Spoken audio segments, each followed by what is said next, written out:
রান্না করা হচ্ছে সবজি রাইস।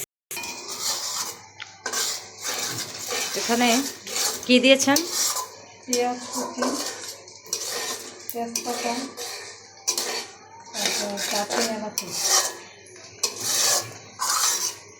দারচিনি এলাচি ফোড়ন দিয়েছেন। তেজপাতা ফোড়ন, পেঁয়াজ কুচি একটু ভাজি হয়ে আসছে। এখানে দেব রসুন আর আদা কুচি। রসুন আর আদা কুচি দেওয়ার পর কি দিবেন? আমার এখানে আছে হালকা দুধ বাটা, জায়ফল বাটা,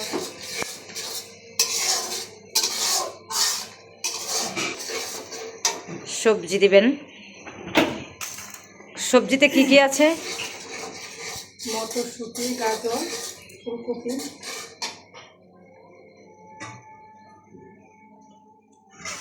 আবার এখানে ভেজে রাখা সয়াবিন। সয়াবিনগুলোকে সাইজ করে কেটে নিয়েছেন? হ্যাঁ, ভেজে রাখা হয়েছে। তেজপাতা দিলেন। এখন তেজপাতাটাকে পোড়া যাবে না, হালকা হালকা আছে, তেজপাতাটাকে রাখতে হবে। এখন এগুলো উপকরণগুলো দিয়ে দিলেন না, এটাকে ভাজবেন। আদা কুচি, একটু ভাজি হয়ে আসলে এখানে রসুন বাটা আর জায়ফল এগুলোকে দিয়ে কষাতে হবে।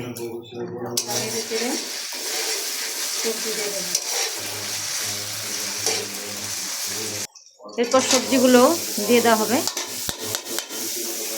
এবং পাশে বসানো হয়েছে ফুটানো জল ফুটাতে বসানো হয়েছে।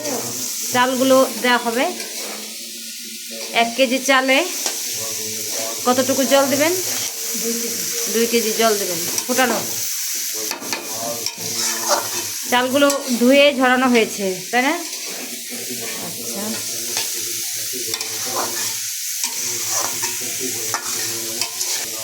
এখন চালগুলো দেওয়া হচ্ছে, ঝরানো চালগুলো দিয়ে উপকরণ সবগুলোর সাথে একটু ভাজি করা হবে, তাই না?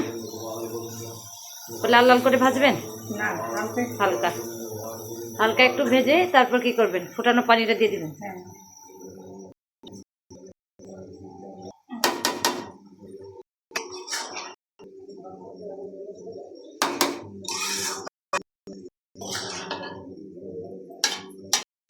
এটা হাঁড়িতে রান্না করে এভাবে রান্না করলে নাড়তে সুবিধা হয়। আর যদি আপনি হাঁড়ির ভিতরে রান্না করেন তাহলে এই সুবিধাটা পাবেন না। এটা একদম স্বচ্ছভাবে সুন্দরভাবে রান্না করা যায় এবং জিনিসটাও ভালো হয়। এরপর দেওয়া হচ্ছে একটু লবণ,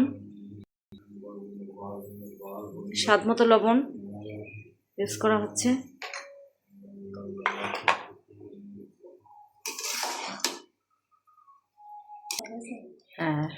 এখন ভাজি হয়ে গেছে খুব সুন্দর করে। গরম জলটা, ফোটানো জলটা দেওয়া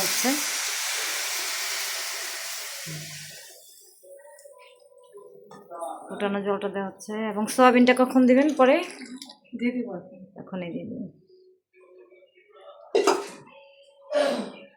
এরপর এটার সাথে সয়াবিনটাও অ্যাড করে দেওয়া হবে।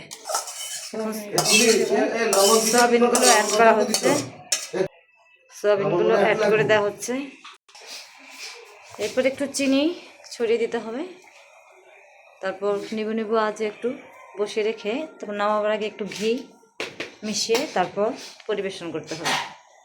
তাহলেই হয়ে যাবে ভেজিটেবল রাইস।